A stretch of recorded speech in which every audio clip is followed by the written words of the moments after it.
नमस्कार, KP news के bulletin में आपका स्वागत है। मैं हूं अश्विनी आपके साथ। चलिए एक नजर डालते हैं आज के मुख्य समाचारों पर। महान भक्त कनकदास जयंती के उपलक्ष्य में निकली रैली, मंत्री रहीम खान और डीसी रहे मौजूद। बीदर शहर के मक्की मस्जिद में ईदगाह सुन्नी के पदाधिकारियों का सम्मान। कर्नाटक में गन्ना किसानों का 9 दिन से चल रहा आंदोलन समाप्त, 3,300 रुपए प्रति टन खरीद मूल्य की घोषणा। कुमारस्वामी ने गन्ना संकट के लिए केंद्र को जिम्मेदार ठहराने पर सिद्धरामैया की आलोचना की, कहा राज्य में कार्यवाही की इच्छा शक्ति का अभाव है। सभी घुसपैठियों को बाहर निकाला जाएगा, बिहार को घुसपैठियों से मुक्त करने पर अमित शाह का बड़ा वादा। वैश्विक शांति प्रार्थना महोत्सव के लिए भगवान बुद्ध के पवित्र अवशेष भारत से भूटान के लिए गए। अमेरिकी राष्ट्रपति ट्रंप ने ओहायो राज्य के गवर्नर पद के लिए भारतीय मूल के विवेक रामस्वामी का समर्थन किया।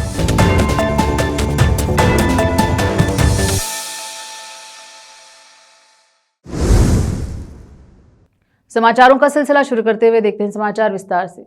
जिला प्रशासन, जिला पंचायत और कन्नड़ और संस्कृति विभाग बीदर के संयुक्त तत्वाधान में डीसी शिल्पा शर्मा ने शहर के जिला प्रशासन, जिला पंचायत और कन्नड़ और संस्कृति विभाग बीदर के संयुक्त तत्वाधान में डीसी शिल्पा शर्मा ने शहर के ब्योमगुंडेश्वर सर्कल में महान भक्त कनकदास की प्रतिमा पर माल्यार्पण किया, जबकि नगर पालिका प्रशासन और हज मंत्री रहीम खान ने महान भक्त कनकदास के चित्र पर माल्यार्पण किया और जुलूस को हरी झंडी दिखाकर रवाना किया। जुलूस बाजे गाजे और संगीत के साथ शहर के मुख्य मार्गों और चौराहों से होते हुए जिला रंग मंदिर पहुंचा, जहां पर मंच कार्यक्रम का आयोजन किया गया। इस अवसर पर सहायक आयुक्त मोहम्मद शकील अहमद, कन्नड़ और संस्कृति विभाग के अधिकारी सिद्धराम शिंदे, बीदर दक्षिण के विधायक डॉक्टर शैलेंद्र बिलदाड़े, पूर्व मंत्री बंडेप्पा खाशमपुर, पंच गारंटी की योजना के बीदर जिला अध्यक्ष अमृतराव चिमकोड़े, वरिष्ठ पत्रकार मल्लप्पा अड़ासरे, गीता पंडित राव चिद्री, हनुमंत मलकापुरे, धनराज हंगरगी और अन्य उपस्थित रहे। कैमरामैन पपुराज का कवरेज।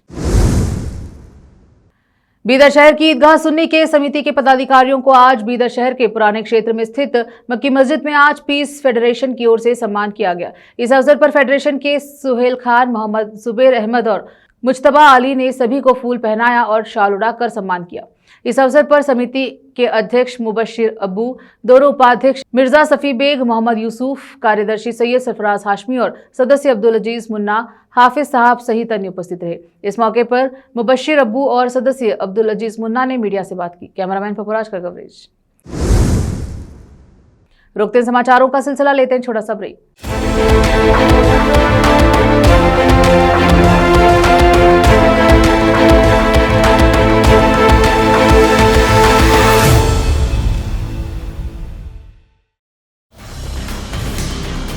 हिंदुस्तान के हर कोने में हम हैं मौजूद। 24 घंटे हालात पर गहरी नजर, खबरों से जुड़े चुपते सवालात और आपको दिखाता है धार्मिक, सामाजिक, राजनीतिक, लोकल और इंटरनेशनल न्यूज की सबसे बेहतर कवरेज, जो आपको रखती है हर पल बाखबर। देश और दुनिया भर की खबर के लिए देखते रहें KP news 24/7। Noor education trust Bidar की ओर से चलाया जाने वाला नूर एमएड और BEd college Bidar, recognized by NCTE Delhi, affiliated to Bidar University, Bidar. Admissions open for the academic year 2025 to 26. विशेषज्ञ और सक्षम शिक्षकों द्वारा शिक्षा प्राप्त करने के लिए नूर एमएड और बीएड कॉलेज बीदर में दाखिला लें और शांत वातावरण में उच्च स्तरीय शिक्षा प्राप्त करें। बीदर शहर में बेहतर शिक्षा का एकमात्र केंद्र नूर एमएड और BEd college Bidar. For more details contact Noor colony near horticulture centre, Halatgiri के Hyderabad road, Bidar 585403 Karnataka, India. Phone numbers 9945283920, 8050172745।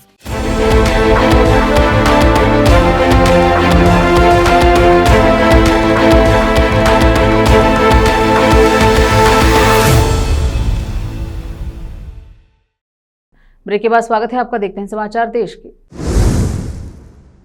राज्य सरकार ने गन्ने का खरीद मूल्य 3,200 रुपए से बढ़ाकर 3,300 रुपए प्रति टन का निर्णय लेकर उत्तरी कर्नाटक के गन्ना उत्पादन जिलों में फैले किसानों के 9 दिनों से चल रहे तीव्र विरोध प्रदर्शन को शांत कर दिया। मुख्यमंत्री सिद्धरामैया ने किसानों के प्रतिनिधियों और चीनी मिलों के मालिकों के साथ 7 घंटे से अधिक समय तक चर्चा की और उसके बाद घोषणा की कि मिले गन्ने के लिए 3,250 रुपए प्रति टन की कीमत देगी और सरकार 50 रुपए की सब्सिडी देगी।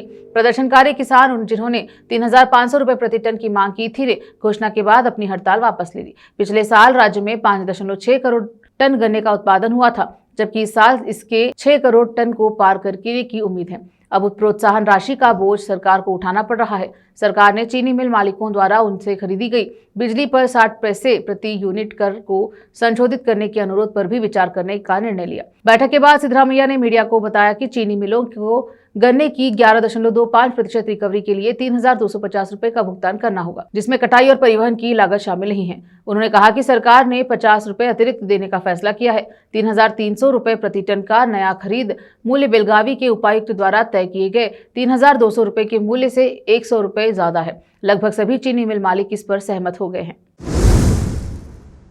केंद्रीय इस्पात एवं भारी उद्योग मंत्री एच डी कुमारस्वामी ने मुख्यमंत्री सिद्धरामैया पर गन्ना किसानों के मौजूदा संकट को हल करने की जिम्मेदारी से बचने और केंद्र सरकार पर दोष मढ़ने का आरोप लगाया। शुक्रवार को मैसूर में पत्रकारों से बात करते हुए कुमारस्वामी ने आरोप लगाया कि राज्य सरकार में किसानों की समस्याओं को दूर करने की नीयत नहीं है। उन्होंने कहा कि यह सरकार में किसानों की पीड़ा पर ध्यान देने की कोई इच्छा शक्ति नहीं है।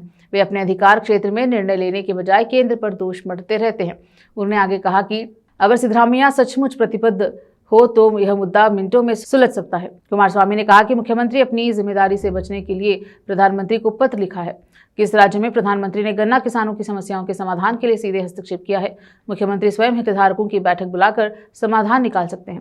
उन्होंने आगे कहा कि ऐसा लगता है कि मुख्यमंत्री बेलगावी में चीनी लॉबी और स्थानीय प्रतिनिधियों के दबाव में है। कलबुर्गी जिला प्रशासन को एक झटका देते हुए कर्नाटक उच्च न्यायालय की कलबुर्गी पीठ ने शुक्रवार को जिला प्रशासन को निर्देश दिया कि वह आरएसएस सहित विभिन्न संगठनों के लिए तारीखें तय करे, जिन्होंने चितपुर में रूट मार्च आयोजित करने के लिए आवेदन किया है और 13 नवंबर को न्यायालय में विवरण प्रस्तुत करे। उच्च न्यायालय के न्यायमूर्ति एमजी शुक्रे कमाल ने कहा कि यदि जिला प्रशासन तारीखें तय करने में विफल रहता है तो न्यायालय स्वयं ऐसा करेगा। जब न्यायालय ने आरएसएस द्वारा चितपुर में पथ संचालन रूट मार्च आयोजित करने की अनुमति देने के लिए जिला प्रशासन को निर्देश देने की मांग वाली याचिका पर सुनवाई शुरू की तो महाधिवक्ता शशि किरण शेट्टी ने न्यायालय को सूचित किया कि जिला प्रशासन को चितपुर में पथ संचालन आयोजित करने के लिए विभिन्न संगठनों से 11 आवेदन प्राप्त हुए। इनमें से अधिकांश संगठनों ने कहा था कि वे आरएसएस के पथ संचालन के दिन और समय पर ही अपने पथ संचालन आयोजित करेंगे। महाधिवक्ता ने आगे कहा कि जिला प्रशासन प्रत्येक संगठन को अलग अलग तिथियां आवंटित करेगा और रिपोर्ट प्रस्तुत करने के लिए 1 सप्ताह का समय मांगा। रोकते हैं समाचारों का सिलसिला, लेते हैं छोटा सा ब्रेक। हिंदुस्तान के हर कोने में हम हैं मौजूद। 24 घंटे हालात पर गहरी नजर, खबरों से जुड़े चुपते सवालात और आपको दिखाता है धार्मिक, सामाजिक, राजनीतिक, लोकल और इंटरनेशनल न्यूज की सबसे बेहतर कवरेज जो आपको रखती है हर पल बाखबर। देश और दुनिया भर की खबर के लिए देखते रहें केपी न्यूज 24/7। ब्रेक के बाद स्वागत है आपका। देखते हैं समाचार देश के। केंद्रीय गृह मंत्री अमित शाह ने कहा कि मैं सीमांचल और बिहार के लोगों को बहुत सकारात्मक रूप से बताना चाहता हूं कि अगले 5 वर्षों में हम बिहार को घुसपैठियों से मुक्त कर देंगे। हम उन्हें न केवल बाहर निकालेंगे बल्कि उन्हें अवैध गतिविधियों को भी समाप्त करेंगे और सभी अवैध अतिक्रमण को भी हटाएंगे। सभी घुसपैठियों को निश्चित रूप से निर्वासित किया जाएगा। मैं देश के लोगों को बताना चाहता हूं कि देश का प्रधानमंत्री और किसी राज्य का मुख्यमंत्री कभी भी ऐसा व्यक्ति नहीं तय कर सकता जो देश का नागरिक न हो। देश और हमारा लोकतंत्र कैसे सुरक्षित रहेगा? विपक्ष के लिए यह उनके वोट बैंक का मुद्दा है, लेकिन हमारे लिए यह राष्ट्रीय सुरक्षा का मामला है। आध्यात्मिक और सांस्कृतिक भाईचारे के एक गहन संकेत के रूप में नई दिल्ली के राष्ट्रीय संग्रहालय में स्थापित भगवान बुद्ध के पवित्र अवशेषों को आज सुबह पालम एयरबेस से भारतीय वायुसेना के एक विमान द्वारा 8 से 18 नवंबर 2025 तक सार्वजनिक प्रदर्शनी के लिए भूटान ले जाया गया। यह प्रदर्शनी थिम्पू में वैश्विक शांति प्रार्थना महोत्सव का हिस्सा है, जो विश्व शांति और मानवता के उपचार के लिए प्रार्थना करने वाला एक प्रमुख कार्यक्रम है और भूटान के चौथे राजा जिग्मे सिंघे वांगचुक की 70वीं जयंती के साथ मेल खाता है। यह दुनिया का एकमात्र वज्रयान साम्राज्य है। पवित्र अवशेष प्रतिनिधिमंडल का नेतृत्व केंद्रीय सामाजिक न्याय और अधिकारिता मंत्री डॉक्टर वीरेंद्र कुमार ने किया और उनके साथ वरिष्ठ भारतीय भिक्षुओं और अधिकारियों का एक उच्च स्तरीय प्रतिनिधिमंडल भी था। कांग्रेस नेता पवन खेड़ा ने केंद्रीय गृह मंत्री अमित शाह पर अधिकारियों से गुपचुप तरीके से मिलने का आरोप लगाया है। उन्होंने आगे दावा किया कि इस लिफ्ट में लगे सीसीटीवी कैमरों को कागज से सील कर दिया जाता है। उन्होंने कहा कि गृह मंत्री जब भी पटना आते हैं, होटल की लिफ्ट में लगे सीसीटीवी कैमरों पर कागज चिपका दिया जाता है। गृह मंत्री गुपचुप तरीके से अधिकारियों से मिल रहे हैं, सुरक्षा से समझौता किया जा रहा है और आप कौन सी गुपचुप बैठकें करते हैं। तेलंगाना के मुख्यमंत्री रेवंत रेड्डी ने 7 नवंबर को हैदराबाद के विकास का श्रेय कांग्रेस को दिया और भाजपा नेतृत्व की आलोचना की। रेवंत रेड्डी ने कहा कि क्या कांग्रेस ने हैदराबाद को महानगर नहीं बनाया था? मेट्रो, आउटर रिंग रोड, अंतर्राष्ट्रीय हवाई अड्डा, ये सब कांग्रेस सरकार ही लाई थी। उन्होंने आगे कहा कि अगर हैदराबाद बाढ़ में डूबा है तो जी किशन रेड्डी केंद्र से 1 पैसा भी नहीं लाएंगे। कालेश्वरम का निर्माण और विध्वंस 3 साल के भीतर हुआ। 1 लाख करोड़ रुपए गोदावरी में बहा दिए गए। जुबली हिल्स के लोगों को सोच समझकर वोट देना चाहिए। पिछली कांग्रेस सरकार के दौरान हैदराबाद विकास का इंजन बना था। देश के दक्षिण राज्यों में पूर्वोत्तर मानसून के कारण भारी बारिश हो रही है। ये तस्वीरें तमिलनाडु के थुथुकुडी की है, जहां रात हुई भारी बारिश से कई इलाकों में जलभराव हो गया है, जिससे आवाजाही प्रभावित हुई है। एक बार फिर से रोकते हैं समाचारों का सिलसिला, लेते हैं छोटा सा ब्रेक। हिंदुस्तान के हर कोने में हम हैं मौजूद। 24 घंटे हालात पर गहरी नजर, खबरों से जुड़े चुपते सवालात और आपको दिखाता है धार्मिक, सामाजिक, राजनीतिक, लोकल और इंटरनेशनल न्यूज की सबसे बेहतर कवरेज, जो आपको रखती है हर पल बाखबर। देश और दुनिया भर की खबर के लिए देखते रहें केपी न्यूज 24/7।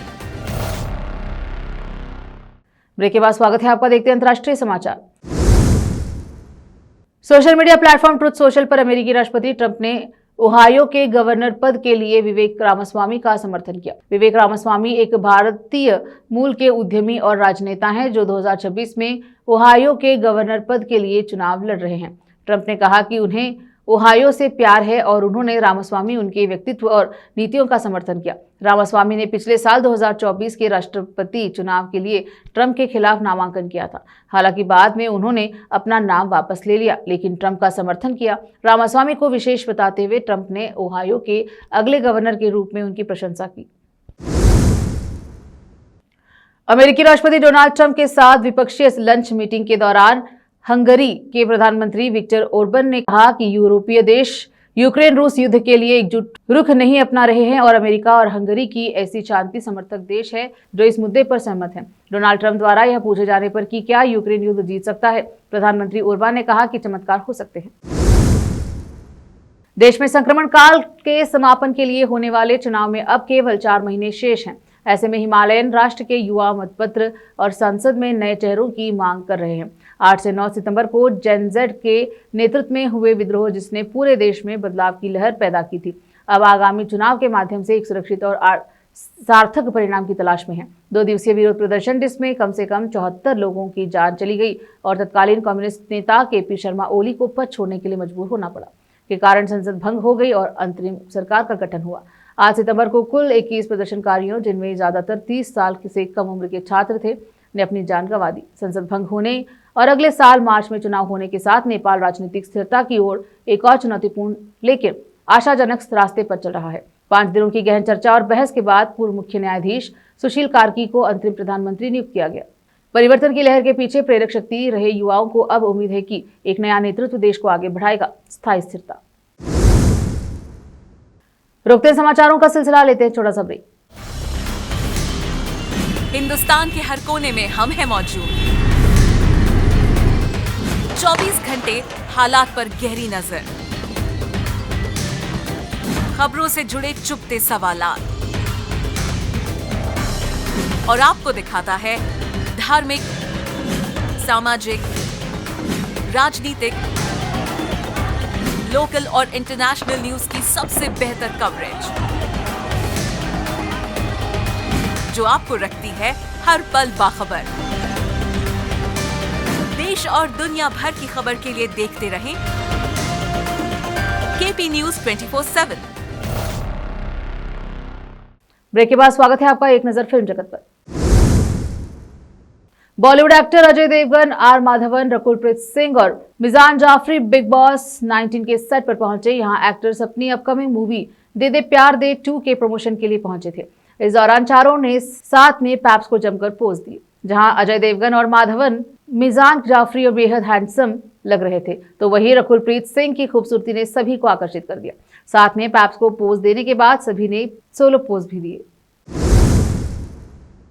एक नजर खेल जगत पर। भारतीय टीम को एशिया कप 2025 की ट्रॉफी कब तक मिलेगी, इसको लेकर सभी फैंस की नजरें टिकी हुई हैं, जिसको लेकर अब एक बड़ा अपडेट सामने आया है। दुबई में चल रही आईसीसी की सभी बोर्ड मीटिंग के दौरान बीसीसीआई सचिव देवजीत सैकिया ने मीटिंग से अलग पीसीबी चीफ मोहसिन नकवी से मुलाकात की, जिसके बाद जल्द ही अब ट्रॉफी को लेकर उचित समाधान निकालने की बात सामने आई है। भारतीय टीम की एसोसिएशन टीम ने एशिया कप 2025 के फाइनल मुकाबले में जो दुबई के स्टेडियम में खेला गया था, उसमें पाकिस्तान की टीम को मात देने के साथ ट्रॉफी को अपने नाम किया।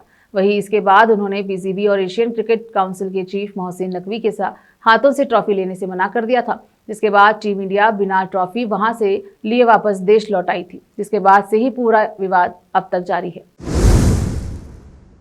फिर से एक नजर आज की सुर्खियों पर। महान भक्त कनकदास जयंती के उपलक्ष्य में निकली रैली, मंत्री रहीम खान और डीसी रहे मौजूद।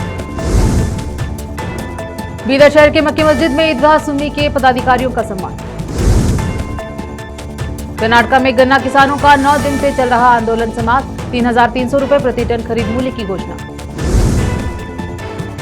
कुमारस्वामी ने गन्ना संकट के लिए केंद्र को जिम्मेदार ठहराने पर सिद्धरामैया की आलोचना की, कहा राज्य में कार्यवाही की इच्छा शक्ति का अभाव है। सभी घुसपैठियों को बाहर निकाला जाएगा, बिहार को घुसपैठियों से मुक्त करने पर अमित शाह का बड़ा वादा।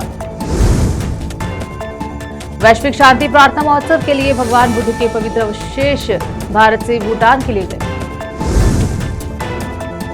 अमेरिकी राष्ट्रपति ट्रंप ने ओहायो राज्य के गवर्नर पद के लिए भारतीय मूल के विवेक रामस्वामी का समर्थन किया।